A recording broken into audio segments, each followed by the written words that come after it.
मेरा नाम नदीम है। मैं मेट्रिक की तालीम मुकम्मल कर लेने के बाद 3 महीनों की छुट्टियों के बाद मैं मामू के कहने पर उनकी मोबाइल दुकान पर बैठना शुरू हो गया।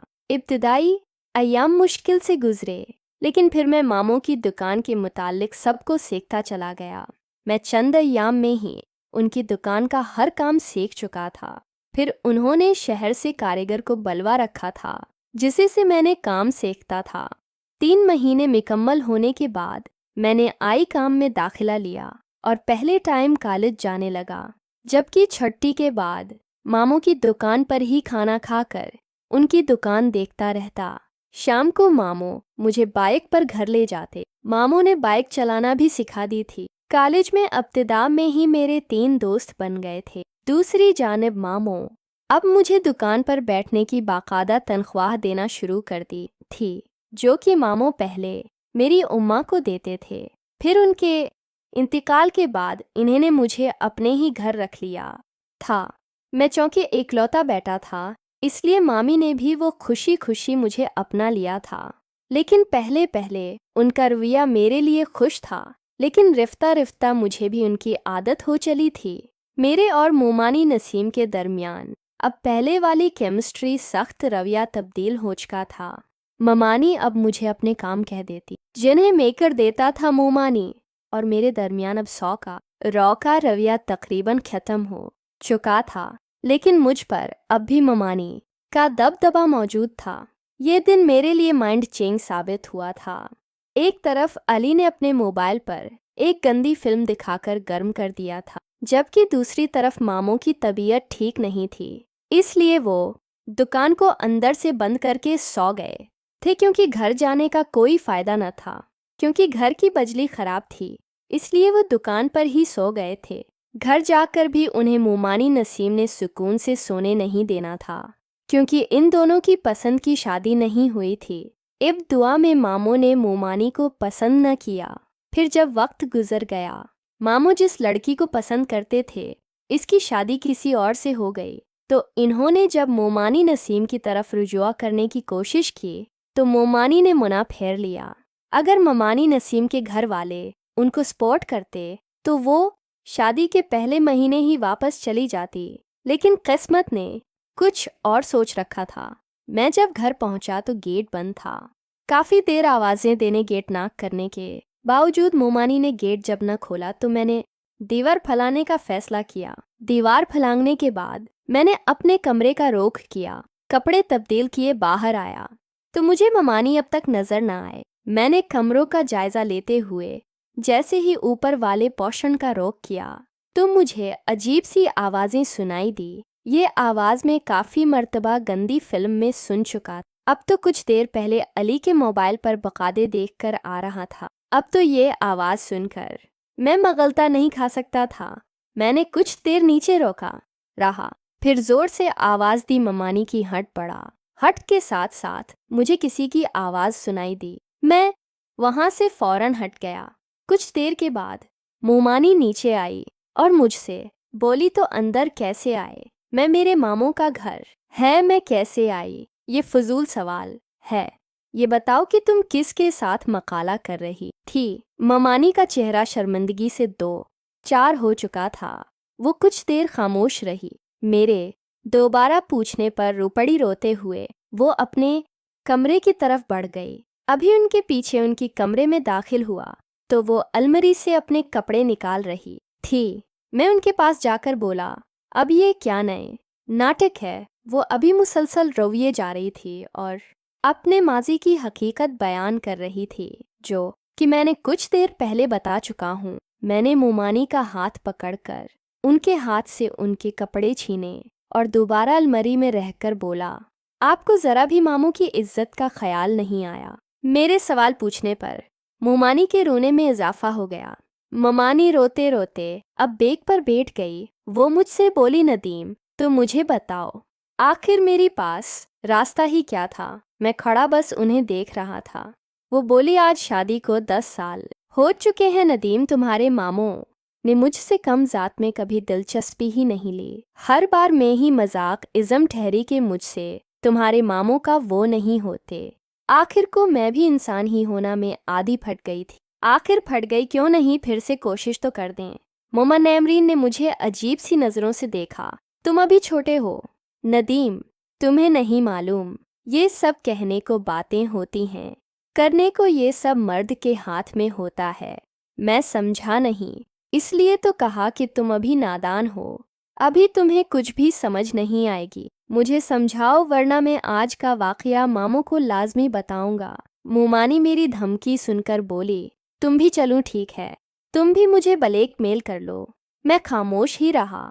वो मेरी खामोशी पर दोबारा बोली, शादी के बाद मैंने खुद को हर तरह से तुम्हारे मामू को पेश किया, लेकिन उनको मुझसे ज़्यादा किसी और में दिलचस्पी थी। फिर बांझ होने के ताने मिलने लगे, तब मैं उनसे दूर हो गई। तब उनका तौजा मेरी तरफ बढ़ी, लेकिन वक्त हो चुका था। मेरी जिंदगी में कोई और आ गया। मैं बहुत खुश थी कि मुझे होने वाला कोई और इस दुनिया में मौजूद है। मेरी तौजा इसकी जानिब जब हुई तो उसने भी मुझे अपनी तलब पूरी करने के लिए इस्तेमाल करना चाहा। मेरा दिल पसकुच गया, मैं मर जाना चाहती थी। तब तुम्हारे मामों ने मुझे मरने से बचाया, लेकिन हम दोनों ने बहुत देर कर दी थी। मोमानी नसीम अचानक रोक गई। मैं उनकी आंखों में देखा तो वो मेरी आंखों में न जाने की याद ढूंढ रही थी। फिर वो नजरें चलाते हुए बोली, तुम्हारे मामू असल काम तक पहुंचने से पहले ही बस कर जाते हैं। मोमानी के इंकिशाफ को सुनकर हैरत ज़दा हो चुका था। तुम समझ रहे हो ना एमाल, मैं ममानूनी के इंकिशाफ से निकल न पाया था कि मोमानी के सवाल ने मुझे चौंका दिया था। जानी मरे चौंकने पर मुझे घूर कर देखा। फिर वो बोली, मैं अभी कुछ देर पहले ऊपर जिसके साथ ही वो तुम्हारे मामू के दोस्त थे, लेकिन वो भी तुम्हारे आ जाने से डर कर भाग गए।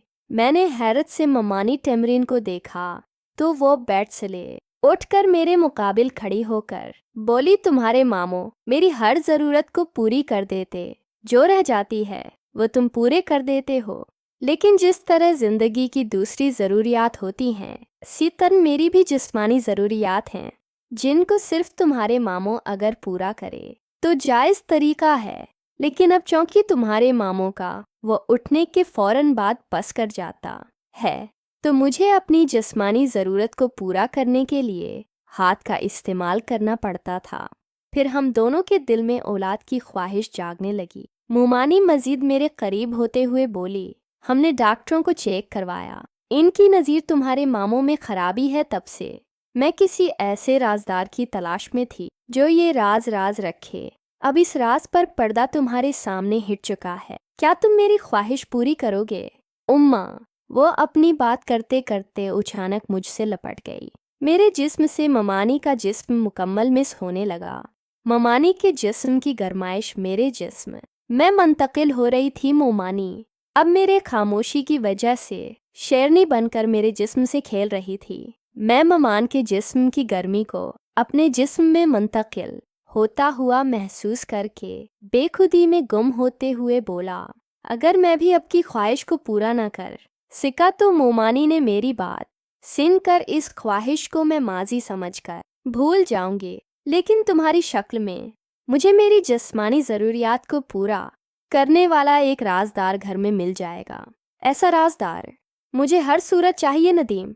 लेकिन मोमानी में अब दोनों का सगक भी नहीं। मोमानी थोड़ा गुस्से से, आज के बाद ये बात तुम्हारे मना से न सुनो। मैंने इस मामले के मुताल्लिक मामू से काफ़ी मर्तबा डांट खाई थी और मोमानी से आज पहली मर्तबा, उससे पहले काफ़ी मर्तबा मोमानी मुझे उस बात पर ताने सुना चुकी थी। लेकिन आज मामला कुछ और था, इसलिए मोमानी के मन्ना से शेरनी लिख रही। मोमानी शहजादा से ज़्यादा मुझसे 11-12 साल बड़ी थीं, जबकि मामू मुझसे 15 साल बड़े थे। मोमानी मामू की निस्बत गोरी थी, जबकि मामू की शक्ल थोड़ी सी स्याह थी, क्योंकि वो जवानी का कुछ उर्सा किसी फैक्ट्री में काम करते थे।